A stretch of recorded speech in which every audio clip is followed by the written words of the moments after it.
Hello, and welcome to another episode of Boundless Body Radio. I'm your host, Casey Ruff, and today we have another amazing guest to reintroduce to you now. Tyler Tsujimoto is a returning guest on our show. Be sure to check out his first appearance in episode 516 of Boundless Body Radio. It was an episode I absolutely love, so be sure to go check that out. Tyler Tsujimoto's journey into fitness, health, and wellness grew out of a deeply personal experience, bullying.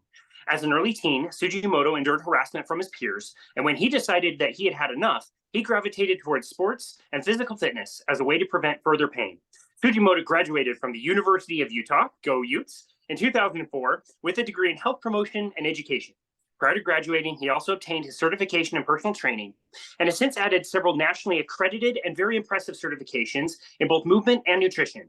The combination of his triumph over bullying, his education in health, and his desire to help others achieve their personal best led him on a career path that he feels is deeply fulfilling. Tyler believes that his clients cannot achieve their potential without a foundation of proper posture and balance.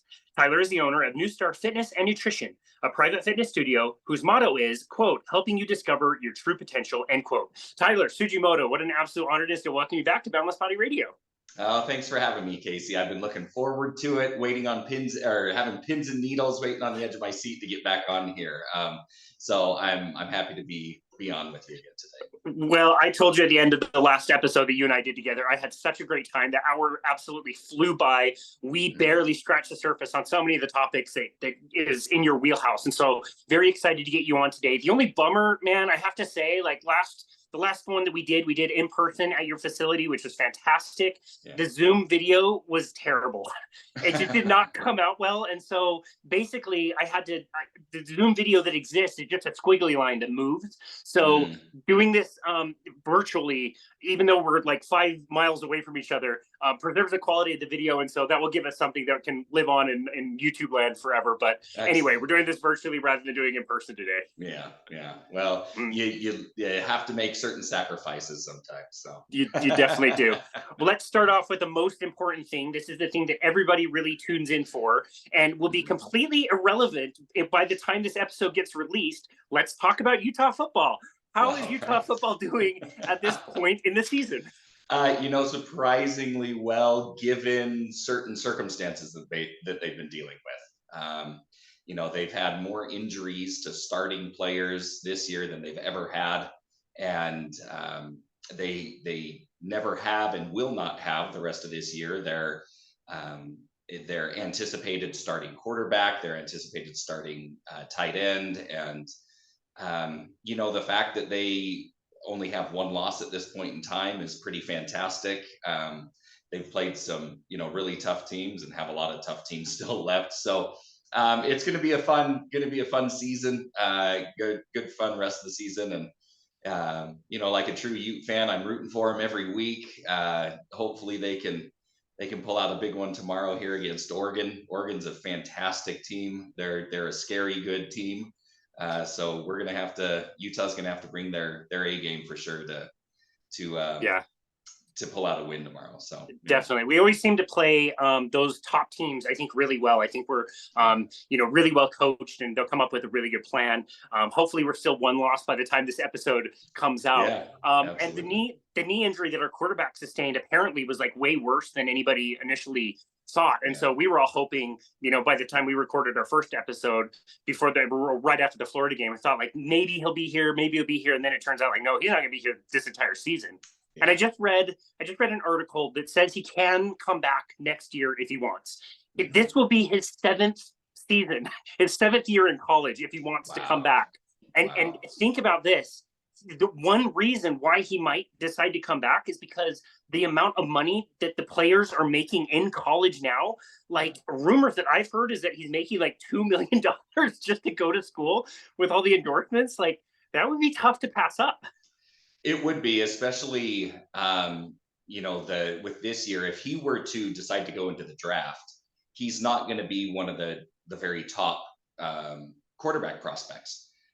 Quarterback from USC and Washington and Oregon, and just those quarterbacks in our conference, not to mention from other conferences. But right now, I just heard last week after Utah beat USC, they were talking on the radio that the USC quarterback, he is making just under $3 million a year with his NIL deal. Oh my goodness.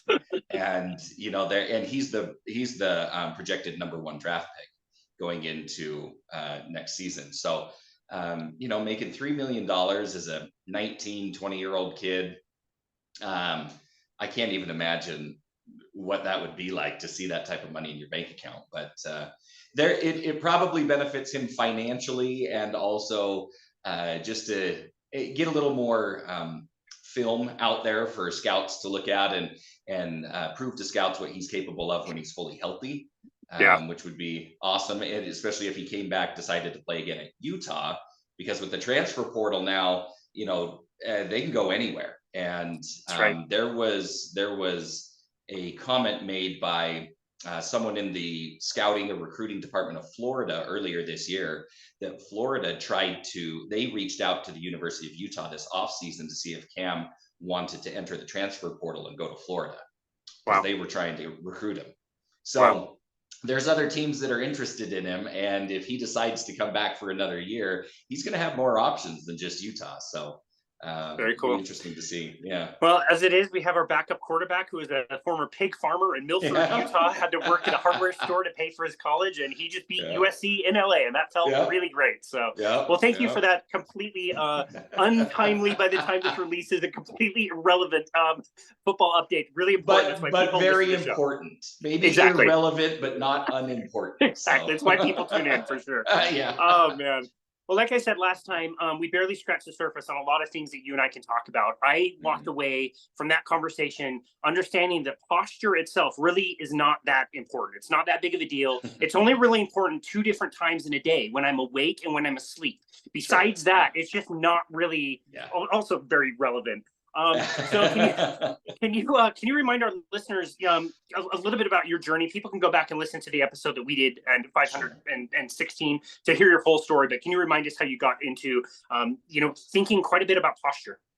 So the road to me going into the postural work and corrective and rehabilitative work that I specialize in now came a few years into my personal training career. I got into fitness back in 2002 is when I initially got certified and started training then. And about 6-7 years into my career, I dealt with a neck injury where I had 5 of my cervical discs herniated at the same time. And it was from something that is embarrassing to even talk about. It's not a cool story. I was washing my hair in the shower, and I felt a pop in my neck, and my left arm dropped down to the side of my body. And I stood there for a minute thinking, what in the world did I just do? I'm not a real vigorous hair washer. But that's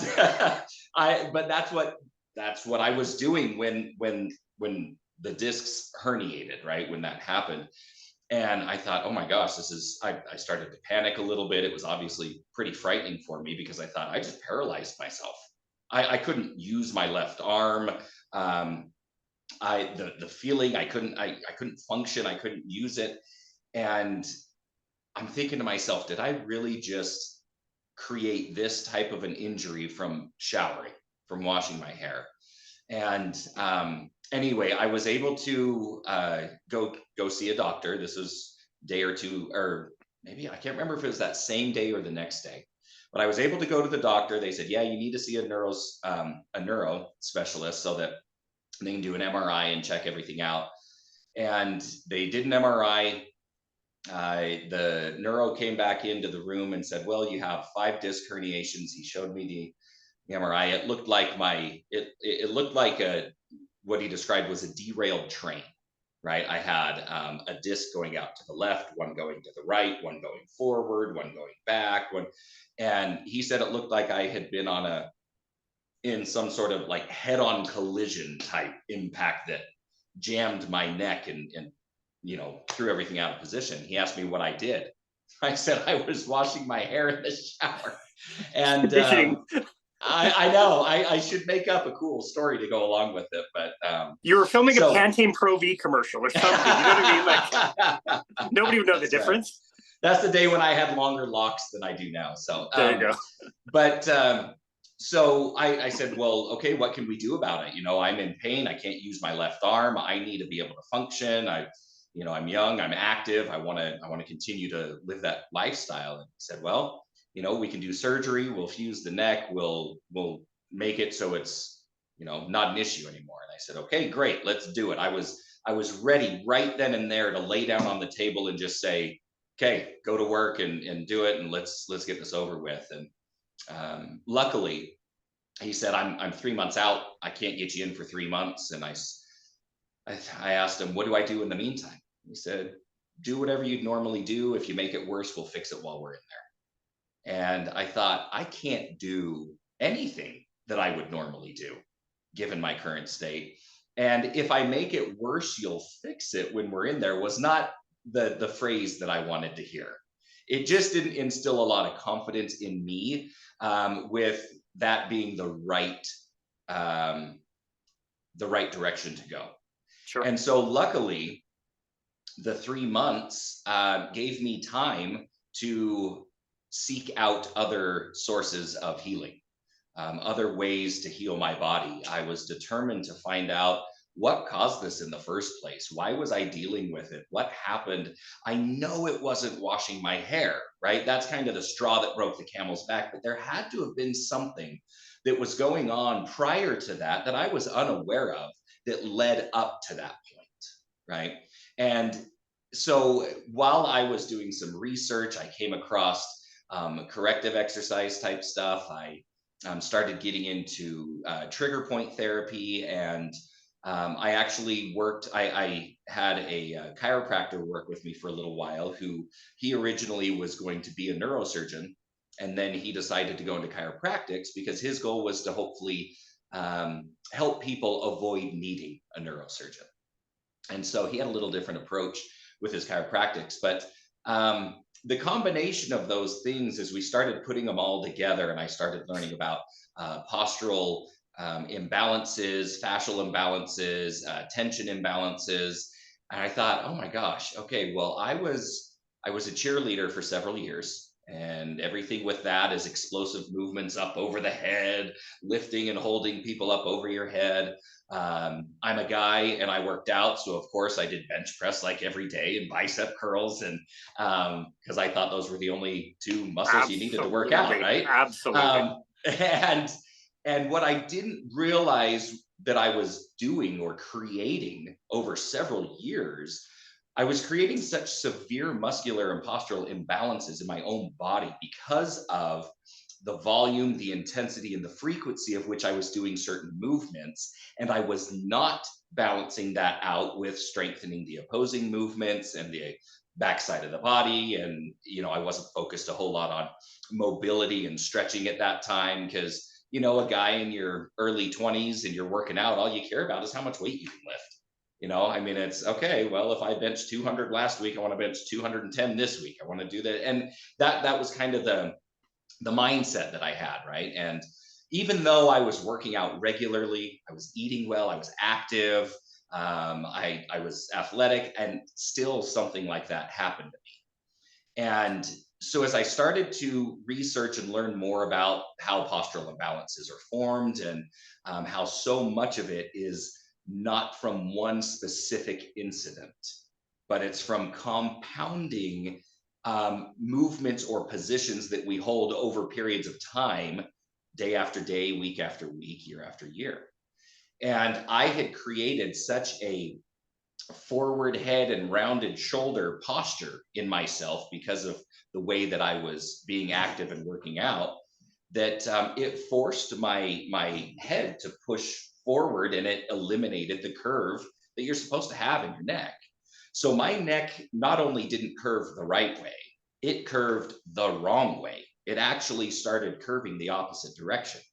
And the discs between the vertebrae aren't going to stay in place when the vertebrae above and below aren't lined up properly to keep the discs where they need to be.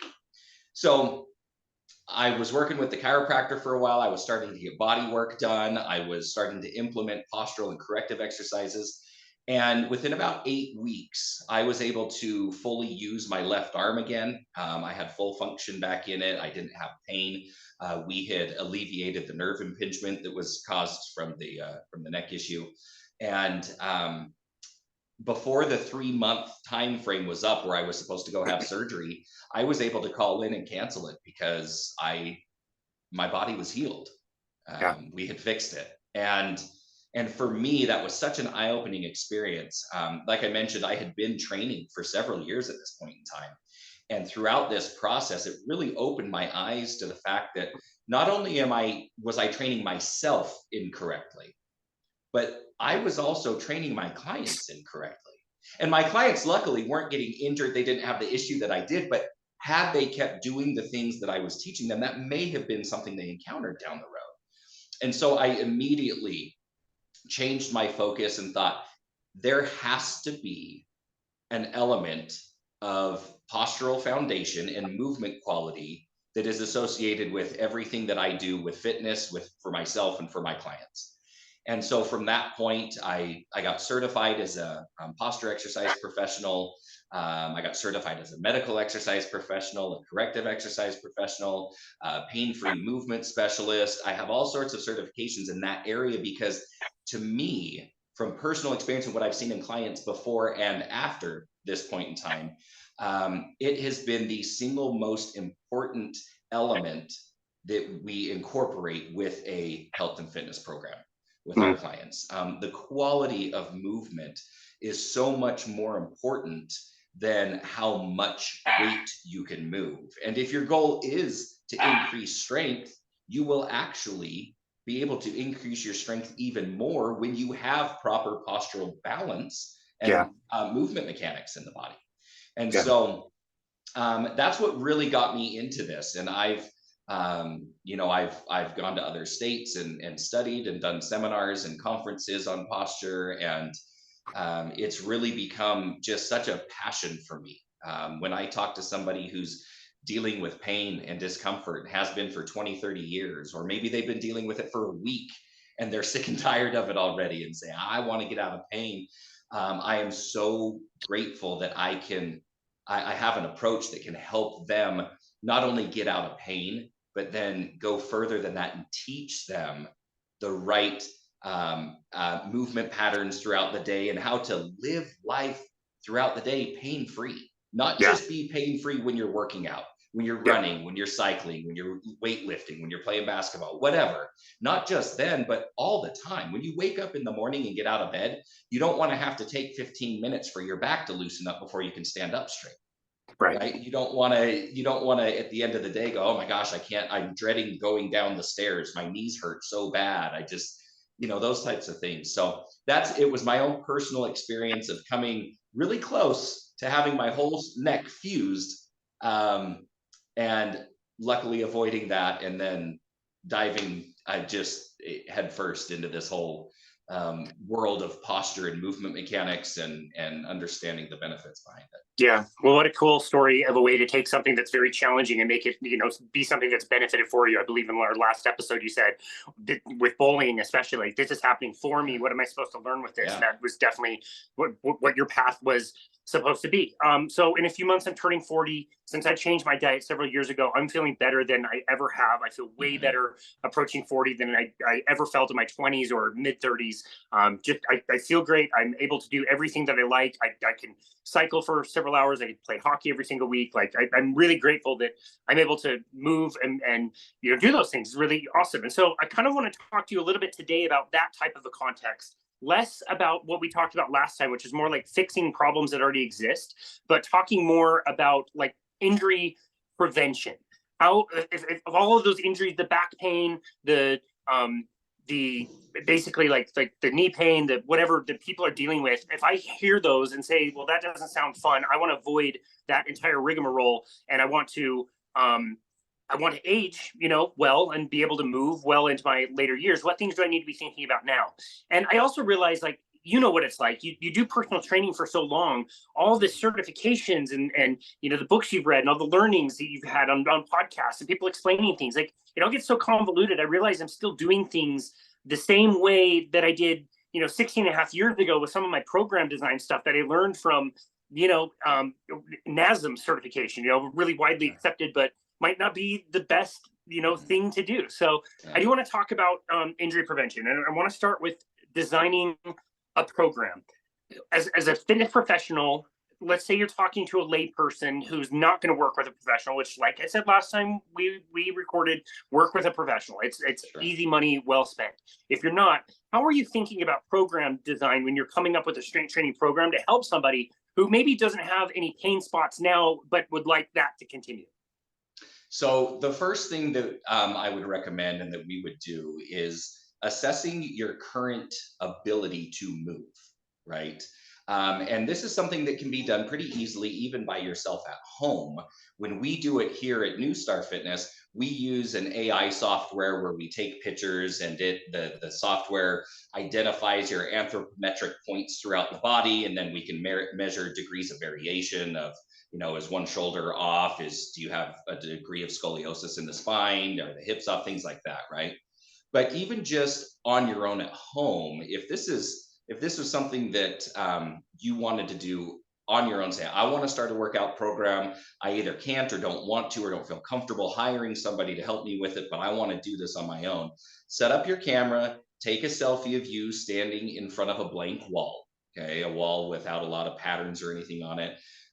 If you're at home and you're comfortable with it, women be in a sports bra and biker shorts, men be in, your shorts and without a shirt, so that you can really see what the body looks like. And then take some pictures that way. Take a picture of you just standing how you would facing the camera, and then do a quarter turn to your right and take a picture, and a quarter turn to your right, take a picture, a quarter turn to your right, take a picture. So you're getting front, back, and both sides. And then do some movements too, just a squatting movement with your phone on record, and watch how your body moves. Watch for your knees going to one side or kicking in or out, or your foot rolling in, or your hips shifting, or things like that. We start with that as a foundation for every single client that we work with at New Star. And the reason for that is because if we don't know how your body currently moves, we don't know how to anticipate what it may do when we start to increase intensity or load or volume of certain movements. And if we can already identify some movement imbalances that exist, we know before the person experiences pain or discomfort from that imbalance to address it so that they don't have issues related to that. Okay. And so we do a lot of rehabilitation work, but then I tell clients too, we also do a lot of prehabilitation, which is essentially injury prevention, right? And that's, if you're not in pain, we can still help you. We can help people hopefully avoid experiencing pain, train you from there. If you're in pain, let's get you out of pain and then prevent you from having that same pain again down the road, right? So what I would focus on is get an assessment, even just a, like I say, at home selfie type thing. See where your body currently is, how your posture is. Remember, posture is how our body holds itself, how it balances, and how it moves. So we need to do assessments in all of those. We do an assessment standing on one leg, a single leg balance assessment, our static posture, how our body's holding itself, the 4 pictures, front, back, side, side. And then our dynamic movement assessment, a squat assessment, to see how your body does in all of those postural areas. Okay. And then based off of that, it's all right. If you notice that one shoulder is higher than the other, think about what you may be doing throughout the day that could be causing that. Do you sit, do you drive a lot? And if so, do you always put your arm up on your center console or up on the window side of the door? Do you do things like that? Are you stocking shelves and you're always reaching up overhead with one arm more than the other? Are you a side sleeper? Are you a stomach sleeper? Those things can cause shoulder imbalances. And things along those lines, trying to identify where in your normal daily routine this may be coming from, right? And then being consciously aware of, okay, how can I balance my body out a little better when I do this? But also making sure, most of us, when we start an exercise program on our own, what is the most common tendency is to strengthen the movements that we're already used to and comfortable doing on a regular basis. Now, that generally ends up being the movements that we already have imbalances because of, right? And it's because we're not aware that we have those imbalances, so we don't know that those movements shouldn't be worked on from a strength perspective, and then we end up compounding an existing issue. I can't tell you how many people, the vast majority of people that we work with come to us and say, I was fine. I never had any pain or anything for years and years and years. I was active. I hiked, I cycled, I ran, I did this, I lifted weights. And then all of a sudden, my neck started to kill me. My back started to hurt. My knees started hurting. And I don't know what I did. And it's that compounding improper mechanical movements over time that eventually the body says, hey, we got to pay attention to this because it's not working the way that we need it to anymore. And we get so used to just feeling the way that we feel that sometimes we don't even know that the way that we feel isn't good. Yeah, good point. We don't know that we're in pain all the time because we've been in pain for so long. We don't know what it's like to not be in pain. Yep. Yeah, and it's normalized when everybody out there is complaining about their backs and their dad bods and their, achy knees and creaky. Like you'll just think like, oh, this is part of aging, and like it's like you said last time, that is not aging. No, it's not, and that is become the acceptable norm in society. Is oh well, your back hurts. Well, guess what? You're over 40, so there you go. It has nothing to do with that. It has everything to do with how we've been moving and how consciously aware of our quality of movement we have been during the time that we age, because all of us age. We all age at the same rate too. It's a weird thing, but we all age. I'm 5 minutes older now than I was 5 minutes ago, and so are you. So it's just we age at the same rate. It's at the quality of that aging as it's taking place. So basic movements, right? Start out with body weight movements. Make sure you can get full range of motion without pain with body weight movements first. Once you can do that, you can start incorporating external load resistance from whatever modality you want: dumbbells, cables, resistance bands, sandbags, slam balls, whatever, right? There's a million different things out there you can use for that. But quality of movement needs to be present first, with the proof that you can control the movement through the full range of motion before you start adding external load on there. Yeah. So it's a little bit more of a process. The majority of the fitness industry is trying to promote and get people hooked on these quick fixes.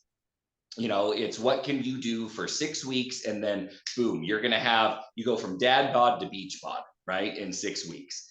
And you're doing all these extreme things, and you're lifting weights like you've never lifted before, and you do this, and then every night you go to bed, every day you wake up and your body just hurts.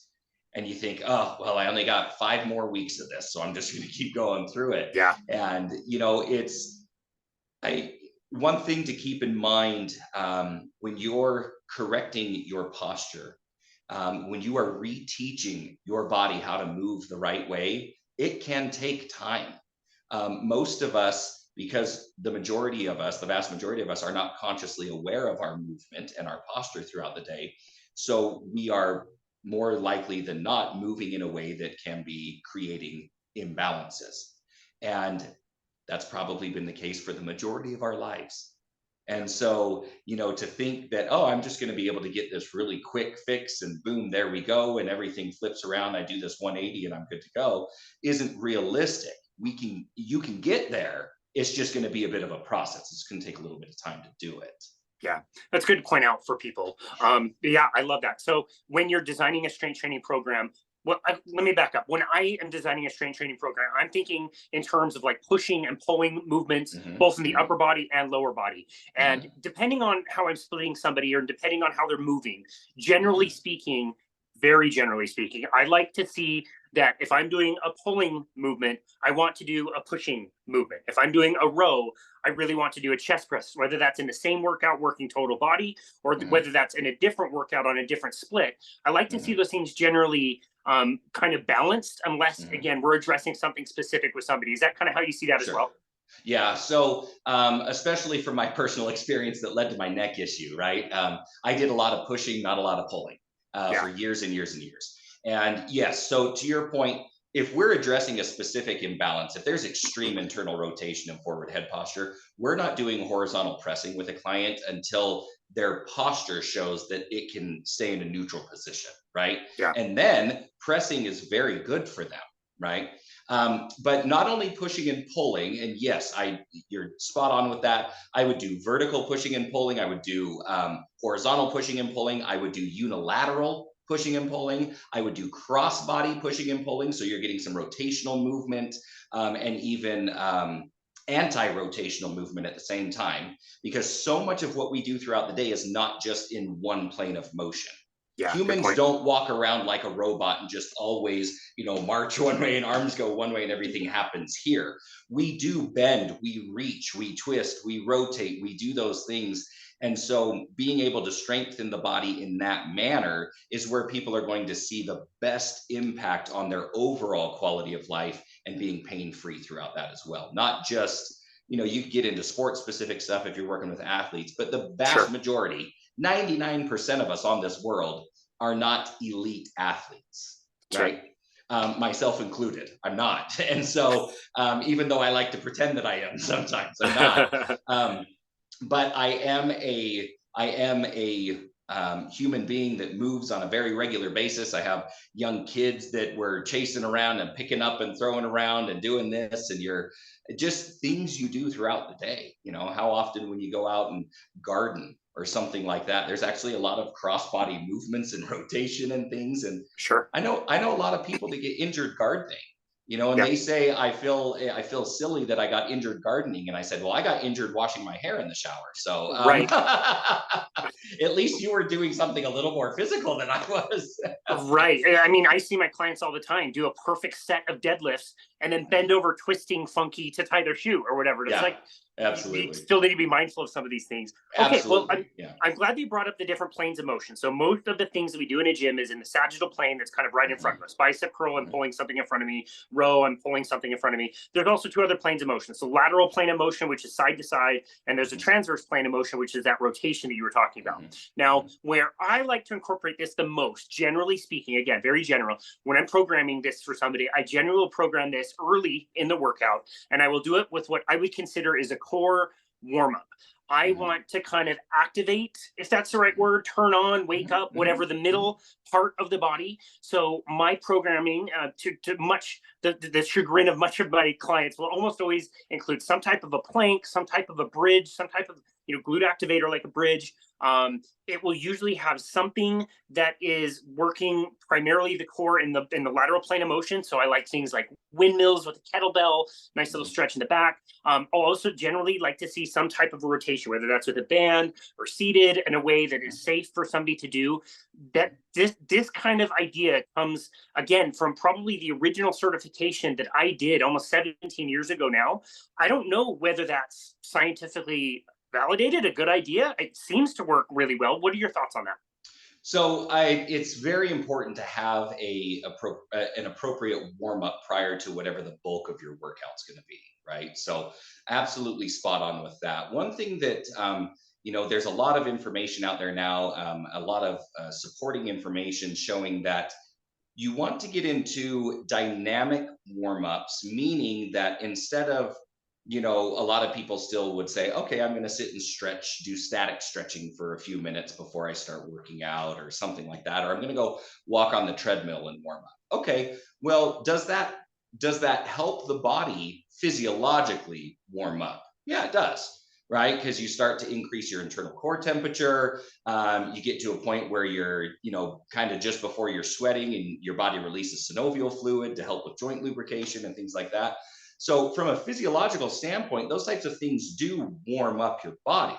But if your activity, if the bulk of the workout you're going to be doing does not mimic walking, then we haven't dynamically warmed up the body. And the reason that a dynamic warm up is so beneficial is because neuromuscularly, now the brain and the body are communicating on the same page and prepping for the movements that you're going to be doing in a more intense manner later on in the workout, right? So doing some, and it doesn't mean, I mean, if you were going to do, bench press for your workout, it doesn't mean you have to do a bunch of sets of bench press, but a horizontal pressing motion.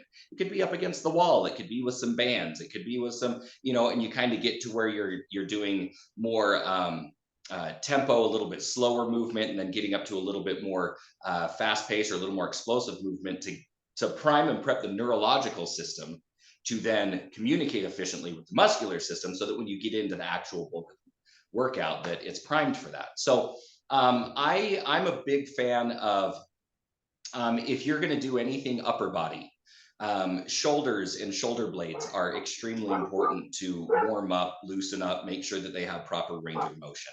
Whether I'm going to do biceps, triceps, shoulders, chest, back, doesn't matter. They all involve my shoulders from either a stability standpoint, an assistance standpoint, or a prime mover standpoint. So I'm going to warm those up no matter what. If I'm doing something with the lower body, I'm always going to warm up my hips, my knees, my ankles, and feet, because the muscles themselves, what a lot of people kind of don't pay much attention to, not just in a warm up, but just in their workout in general, is the joint angles and joint mechanics are controlled by the muscles, right? So if we're not priming the muscles to control the joint that we're going to be utilizing in a specific movement the right way, then we can be overstressing the ligaments and the joints themselves, the joint capsules and all of that, because the muscles aren't primed and awakened enough to be able to support and stabilize and control movement through the joint. Okay.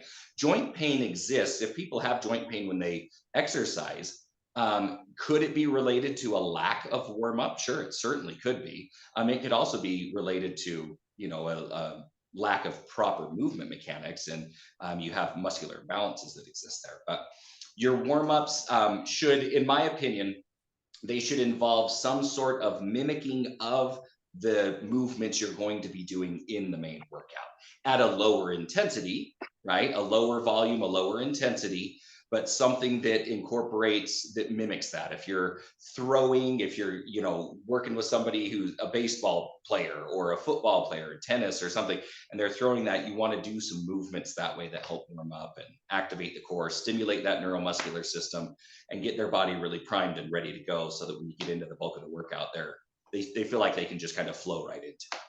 Yeah. Okay. So you did use the word core activation. So that idea Mm-hmm. also is still valid. Absolutely. I can't think of many exercises or movements that we do where our core should not be actively involved in it. I see. Yeah. Yeah. What Right? I notice with my clients is when we do this in the beginning of the workout, they're able to carry those types of feelings on through the rest of the workout. So for example, if somebody does, a bridge or some version of a plank or whatever, I notice that they're able to stabilize their core a little bit better, say for like a standing chest press where they need to use that core to create stability. And people throw around the word stability and mobility like they're kind of the same thing. And it's interesting how they kind of alternate as they go up the body. Like you want a really stable foot and a really mobile ankle. You want a really stable knee and you want a really mobile hip, and it goes all the way up. And so I've always heard the saying, probably from our old boss Steve Toms, that like you can't fire a cannon out of a canoe, meaning if you're trying to throw something, you've got poor core strength, that's going to hinder your performance. So that all of that is still valid and accurate. 100%. And I can't imagine that will never not be valid. There's so many ways that you can look at it, but that's I just, your core is the center of your body. Everything you do, every movement you do, has to involve your core in order for you to do it strong and correct and pain-free and all of that. Core's got to be activated. And one thing that I noticed too, and you've probably noticed this, Casey, with your clients too, but when we have them go through their dynamic warm-up aspect of the workout, I will give them their posture cues, their verbal posture cues, right? And so we teach here how you build your posture from the ground up. So when you're getting into your form for a specific movement, you build your form from the ground up. We always start at the feet, move up to the ankles, knees, hips, thoracic, shoulders, chest, head, neck, right? And when I give those posture cues during the warm up, during the dynamic warm up aspect of things, all I have to do when we're in the bulk of the program, if they're starting to get a little fatigued, if they're getting a little tired and maybe mentally they're not focusing quite as much, I can just mention that verbal cue again, and their body, because it's already been there and done that for the session, Yeah. it knows right where to go again. Hmm. So it's hugely beneficial for that too, not just the purpose of getting the heart going or increasing your core temperature, but being able to bring their focus back to what it is they need to do things the right way. So Yeah. Yeah, very interesting. I love that you mentioned the neural connection. One of my favorite books, Go Wild, mentions the fact that like we have computers that can beat us in chess, but we don't have computers that can reach out and grab a chess piece and move it exactly precisely where it needs to go with the kind of like grace that we have. And like you think about simple everyday things that we don't even think about, like walking downstairs, opening a door and walking through. Like these are incredibly crazy coordinated things that we do without thinking about it. That is what your brain is for. Your brain is not just for remembering rap lyrics from the 80s. It is about movement. And it's so critical. And the more we're learning about dementia, Alzheimer's, and the lack of movement and how that can affect things, and how things like dance can really help with treatment of those things, like movement in free areas is just so absolutely critical. So I love that you made that point. You also talked about something where I am always confused about. Ideas seem to change about this all the time. And I'm going to call it, quote unquote, flexibility. Maybe we could also call it mobility. We could call it stretching. I get asked about that all the time. Sure. What are some of the like common, I guess, like myths that you come across when it comes to, I'm stretching, I've got a stretching program, I'm trying to be flexible. Do we want to be stretchy and flexible, or is that kind of a myth? Well, I guess it depends on an individual's goal. Now, I haven't worked with many of them, but a contortionist definitely wants to work on flexibility, right? Gymnasts, dancers to some extent. Now, here's the thing, though, that I find that gets brought up a lot, and I like to try to debunk this myth, right? Is I don't have enough flexibility to bring my arms straight up over my head, right? Or I don't have enough flexibility to do the splits. I don't have enough flexibility to bend over and touch my toes and keep my legs straight or something like that. And it's not so much the flexibility, it's the ability to create movement through a full range of motion, right? Now, flexibility would go more towards specifically looking at the length of a muscle, okay? And let's just, for visualization purposes, use your bicep muscle. So if your arm is extended out straight, your elbow straight, right? Your bicep is at a certain length, okay? And it depends on the insertion and attachment points. It's a bit different for everyone, but it's at a certain length with a certain amount of tension in it. Okay, there's what's called a length tension ratio for every muscle. And at a relaxed state or a fully contracted state, that length and the tension changes based on that. Okay.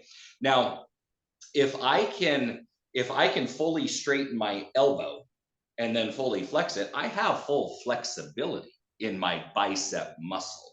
Okay. But that doesn't mean that I can do that without pain. It doesn't mean that I am doing that without compensation from the shoulder, maybe, or the scapula, or somewhere up in the neck, in the traps. It doesn't mean that just because I can, again, take that joint through a full flexibility aspect of the bicep, it doesn't mean that it functions properly and does what it's supposed to do as there's other movements going on. Right? As you lift your arm up overhead, out to the side, your bicep actually plays a role in stability for that as well, even if you're not bending your elbow. Okay. So there's a difference between flexibility and mobility, in my opinion.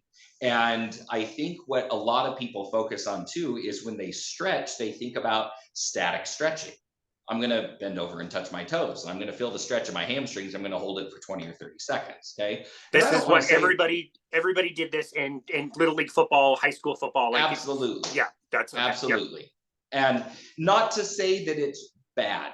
Static stretching, I believe, has its place. However, I don't believe that it's not as important to focus, to put as much emphasis on static stretching as it is to create dynamic movement. Okay. All of our bodies are built different.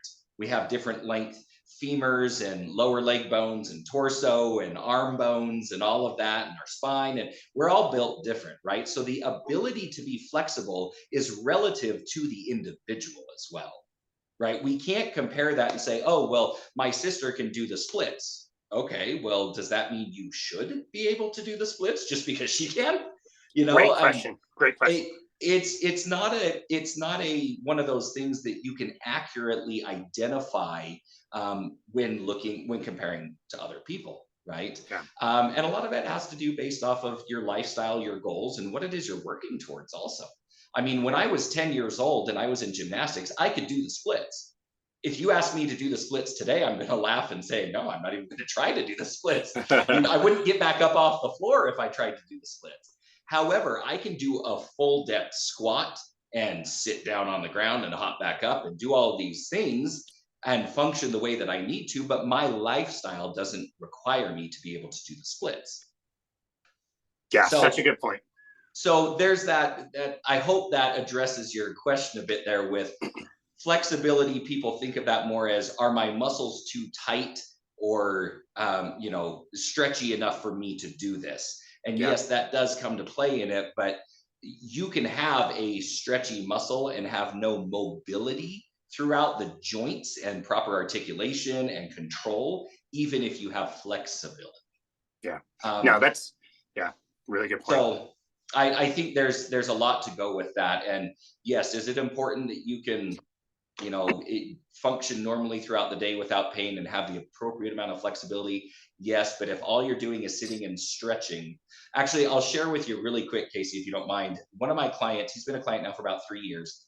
He came to me initially and he was having some shoulder and back pain. And he is a very high-waisted individual, meaning that his torso is very short in relation to his legs. He's got very long legs, short torso. He should be a good swimmer, or not a good swimmer, actually. Swimmers have really long torso, really short legs, but he should be a good runner. Anyway, he years ago decided on his own that I think my back pain is coming from my hamstrings being too tight, and which is not necessarily a improper thought, okay? So his idea was, I'm going to stretch my hamstrings every day. So he would get a pair of 20-pound dumbbells in each hand and just bend over and just let them hang. And he would stay there for minutes on end. And he said the funny thing was, over time, I could get closer and closer to the ground, but my back pain never went away. So he did the stretching, held the dumbbells, bent over every day, stretched, and literally did this every day. And over time, his hamstrings got longer, but his back pain didn't go away, right? So he came to me and we started talking about this. He said, well, I thought it was because I had tight hamstrings. My hamstrings aren't as tight as they were anymore, but my back still feels the same. It still hurts like it did before. And it wasn't because he didn't have long enough hamstrings or flexible enough hamstrings. It's because his hamstrings weren't strengthened in a way to properly create stability and mobility in the hips and the low back area and the pelvic area to support his low back the way that he needed to. And it wasn't just hamstrings, it went on to some other things too. But that's just an example that he did the traditional, let me stretch my hamstrings and make them longer, but he still didn't get the result he was looking for because he was lacking mobility and control, not just flexibility.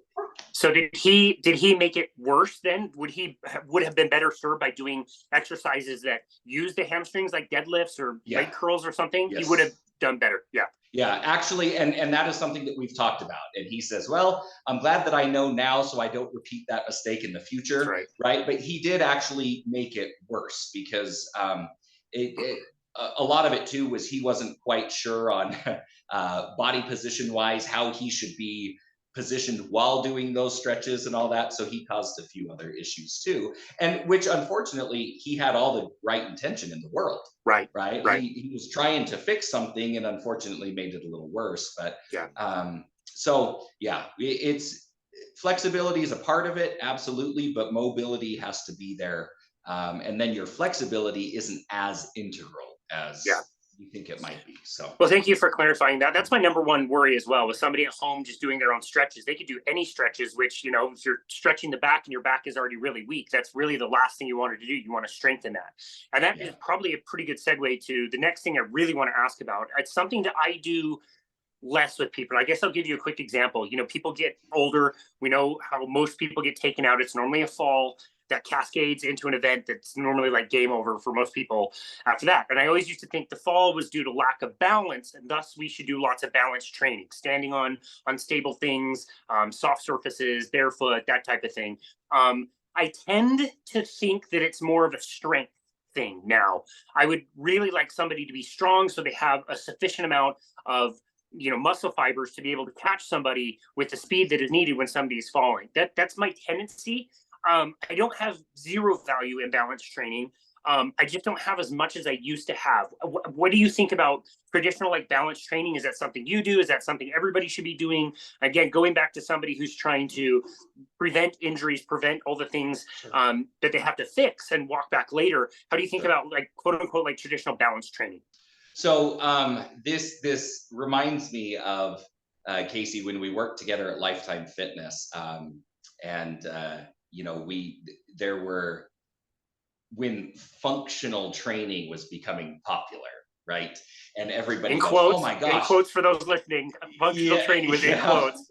To do functional training, we have to be able to squat standing on a stability ball. We have to be able to do this, and we saw some pretty crazy things that were going on, and not to say that they weren't impressive, but some things that you think, how does that actually help you in your day-to-day life, right? Now, because part of one of the three facets of posture is balance, right? Balance, stability, and mobility. That's posture. Absolutely, we work on balance. Now, there are a lot of ways to work on balance, but if you don't pair balance with strength, then you're not getting much. So to your point of, you know, implementing strength, yes, you have to have that, because if you start to stumble and you need to catch yourself, you have to have the strength to do it. But also balance comes from neuromuscular efficiency being increased so that your proprioceptive awareness can be increased, or thus your reflexes can be improved. Your reaction time can be cut down so that if you stumble on a crack in the sidewalk and you're kind of going down, your body knows what to do and can do it quickly enough to regain balance and avoid a fall, right? So traditional balance, you know, there's a lot of, like you said, a lot of different ways to do things. Barefoot, standing on a pad, doing some work on BOSUs, wobble boards, balance boards, all the half foam rolls, all sorts of things like that, stability balls. I'm not against them because I'm not against them, and we do implement them quite a bit, because so much of what we do throughout a day, even if it's not in that exact fashion of standing on a BOSU ball or something like that, we are balancing quite a bit, right? I like to, I talk to clients about this when we talk about balance too, is every time you take a step, all your body is doing is controlling the fall. Okay. Walking is a controlled fall. That's really what it is. Now, if you have a hard time walking, your body doesn't have is not very efficient at controlling the fall aspect of it. But you're propelling your body forward, you're falling down onto your front foot, and then you're repeating it over and over and over and over. And to your point, where as we typically age and people are falling, a lot of that has to do with, yes, there is an atrophy of the musculature throughout the body, so they don't have the strength to hold themselves upright in a strong posture. Okay, it has been proven time and time again for years and years and years now, people with weak posture are 100% more likely to experience falls. Okay, so if we allow the skeletal muscle to atrophy too much over time, our structure starts to change position. We start to fold forward. We start to come closer to the ground, right? And that disengages the functional recruitment of our posterior chain, of our core muscles, our deep hip muscles, of our cervical muscles that are used to help turn the head and bring information, visual information in for balance purposes. So we do work a lot with people on that need it. Now, that could be something we may focus on if somebody has a history of falls, or if we identify through some of our posture screening and movement assessment processes that they have some issues that way. If that's not the main focus, there is still an element of balance incorporated into everything, right? Like we talked about before, just the different planes of motion requires balance. And really, what balance is the ability to do something without falling over. Yeah. That's what balance, the most basic definition of balance. If you can stand upright, you can balance. Now, are you balancing correctly, or are you balancing, right? And I think that's where a lot of it comes in. And, you can go back to athletic performance, or, you've played a lot of sports and you're very active and cycle and run, do all this stuff. You can't do those things to the level that you do that without your body's proprioceptive receptors functioning properly, without your body's ability to have quick reflexes, without the strength to hold your body in the proper position to allow proper movement mechanics to happen too, right? Most people that experience falls, if you look at how they move, they don't move well. Yeah. They don't have a strong posture. They don't move well. They don't have muscular strength. And so that is a huge part of it. But we try to incorporate all of that into somebody's routine, because even myself, luckily I don't fall unless I just am klutzy and I trip up a stair or something like that, right? But I don't generally have issues with falling, yet I still work on and challenge my proprioception and my balance on a pretty regular basis, because I'd like to be able to maintain that as I get older. It sounds like you're about with it where like I am, where like if it's part of the program, I want it to be a part of the program. I don't want it to take the place of other things that I would consider to be more important, which is like strengthening. But you can work it in. Like if you're going to do, Absolutely. Some variation of a deadlift, you could do the deadlift barefoot on a soft surface, single leg, Absolutely. crossing over a little bit. Like there's definitely different ways that you can incorporate that while still making yourself be very strong. 100%. If strength is not combined with balance, the balance doesn't do you any good. Yeah. You have to have the strength to create the structural support through the body to be able to balance the right way. You're not going to, I guess we could put it even simpler. If all you're doing is working balance and you have strength imbalances, you're not going to get better at balancing until you address your strength imbalances. I love that. So that's a great way to think about that. That has to happen. Absolutely, it does. Yeah. Okay. Well, there's one last thing I really wanted to talk to you about today, and that is breath work. I know that diaphragmatic breathing is definitely a high priority on your list. I see your social media content about it. I couldn't agree with you more. The importance of nasal breathing and diaphragmatic breathing. Can you talk to us why that's such a high priority for you as well, and something that you talk about? Yeah. So diaphragmatic breathing is huge. And it's so funny because you look back at different cultures, monks have been doing diaphragmatic breathing for thousands of years, and as infants, that's the only way that we breathe is diaphragmatically. Watch a baby, watch a toddler walk around and breathe, and they stop and you'll see their stomach distend and contract because they're breathing in their diaphragm, in the abdomen, right? The diaphragm is one of your deep core muscles. When you don't use it, it gets weaker and it doesn't provide support throughout the center of our body, which we need a lot of support. When the diaphragm is properly strengthened, it helps keep the rib cage up in position, which helps to keep excess pressure off of the lungs, which allow the lungs to fully expand and contract. It allows our hips and our pelvis to sit more neutral and function the way that we need to. And another really interesting thing about proper breathing techniques is it is a very, very, very high relation. Nasal breathing or chest breathing, breathe in here and out, okay? That is very closely related to chronic neck pain, shoulder pain, and migraines, headaches, because we're creating stress up in this area all the time. And naturally, most of us carry way too much stress in our traps to begin with. That's right. Right? And our upper traps run all the way up and connect to the base of the skull.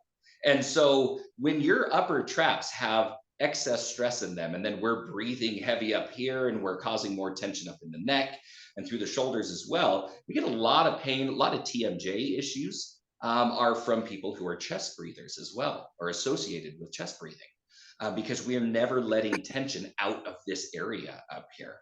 And so diaphragmatic breathing is hugely important for the strength of the core, which is, we talked about, the center of the body. We need to have a strong core to do anything correctly and live a pain-free life. Okay. Not only that, it's a more efficient way to breathe. It brings in a greater amount of oxygen. Your body utilizes the oxygen more efficiently when you're breathing diaphragmatically. Now, there are times when you're naturally going to go into a bit of a chest breathing as well. If you've just gone on a full out wind sprint, right, and you are just gassed and you're breathing really, really hard, you're going to have some chest breathing at that point, and that's okay. That's okay for a short period of time. That's going to happen. But one of the quickest ways to bring your heart rate back down, and I'm sure you know this after you've gotten it up really high, is to focus on diaphragmatic breathing, because your body starts to become more efficient with the oxygen that you're breathing in, and it helps to calm the heart rate down faster.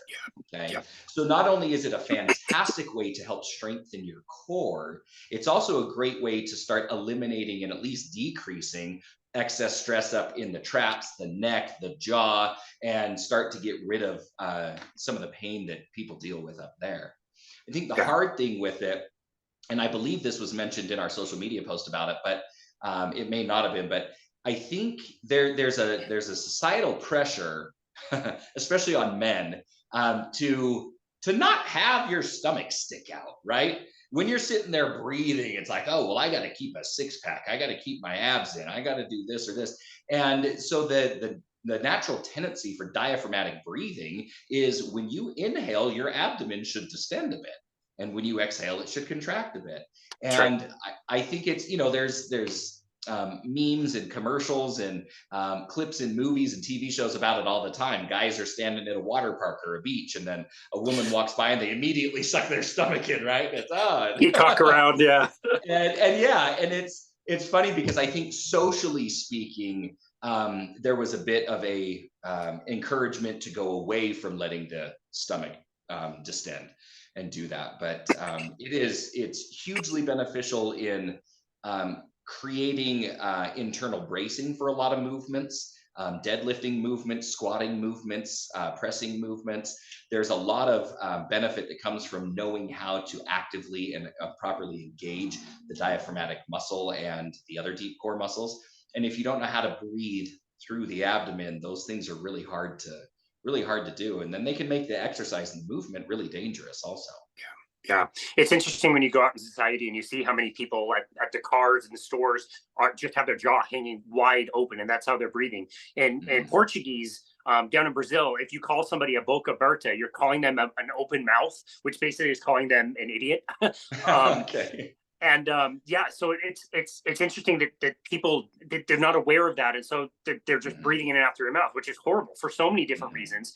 And you mentioned the belly distending. You can really see this in the Tour de France. If they're going up a climb and it's really hot, they've got their jersey unzipped, so it's kind of flapping like a cape behind them. Like they're 3% body fat, but they look like they have bowling balls in their stomach, because that's how they're breathing, and they know how to do that. So I thought all of that was a really, really good point. It's nice to see more pictures of more athletes that I've ever seen that are actually using mouth tape, putting a little strip of tape over their mouth as they're doing warm-ups and things like that, because I think the awareness is coming around to how critical nose breathing really is.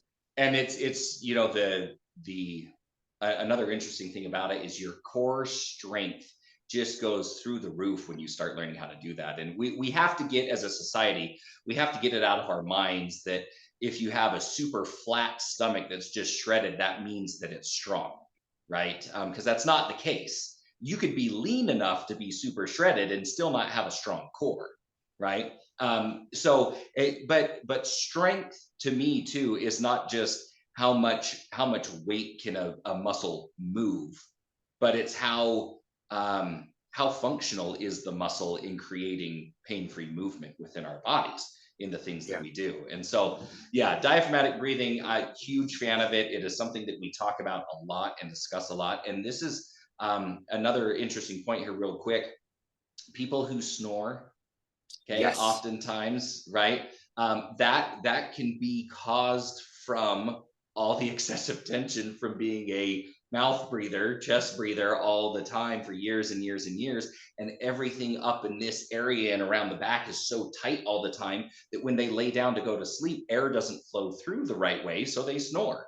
Yeah. That's why some of those mouthpieces that they're now using to help, instead of a CPAP or things like that, you can get a mouthpiece to do it. It's your muscular system is designed to hold your body and your jaw and neck and everything in the right position to make it so you don't snore. Yep. But That's right.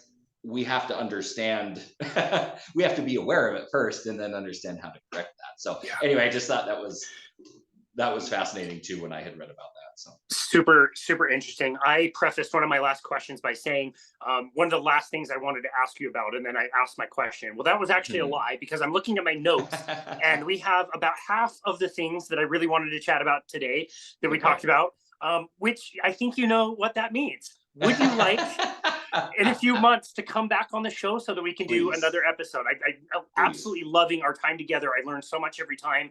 And I think the listener will always walk away with some really cool practical things that they can do on their own. So yeah, again, would you like to come back for another episode in a few months? Absolutely. Absolutely, Awesome. Casey. I am happy to join you, either in person or virtually, however we can. I'm happy to join you whenever you'd like. Perfect. I love helping educate people. You're just one of the best human beings I know, and I enjoy spending time with you no matter how we get to do it. So I appreciate what you're doing for all of your listeners and everyone out there. I appreciate the education that you put out there. I have guided several of my clients and friends and family members to your podcast since I was on it last. Thank you. And they can't stop raving about it and just talking about how phenomenal it is. And it is just, you are what we need in the industry. People need to know about all the amazing things out there with our bodies and our health and our nutrition and fitness and all that. So just thank you for doing it. And yeah, anytime that you feel that you want me to be a part of it, I am absolutely honored and will do everything I can to make that happen. So, well, thank you very much for all the kind words. I feel the same way about you, and just knowing your desire to help people with the background of education, you're just able to explain some of this stuff so very well. So yeah, we just really appreciate you as well. So thanks again for the kind words. And just like last time, where can people go to find you and connect with you and your work? So our website is newstar.health, NEWSTAR.health, HEALTH. That has a lot of information about what we do, bios, and contact info from there as well. We're always willing to, I mentioned this last time on the last podcast too, I'm always willing to actually talk to people over the phone. So yes, I will give a phone number. It's 801 857-7447, 801-857-7447. I love just having conversations with people and helping them, point them in a direction that might be better for them than what they've done so far. And anything that I can do to help somebody live a pain-free life, and recognize that they have control over their health again, and that it doesn't have to be controlled by someone or something else, is very empowering. And I want to help people experience that. Yeah, that's amazing. We really appreciate that. Do you have any social medias you'd like to link up as well? Social media, yeah, we do. On Instagram, Facebook, we are The Posture Provider. The Posture Provider on Facebook and Instagram. So we do regular posts there. They are, majority are posture based, as you could guess.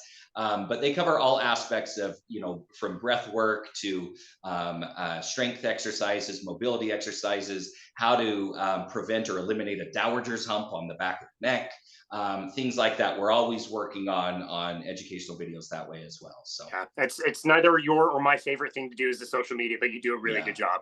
Tyler, this has been an awesome conversation. Thank you again so very much for coming on our show today. We really appreciate you. Thank you, Casey. I had a blast, and I look forward to the next time. Me as well. And this has been another episode of Boundless Body Radio.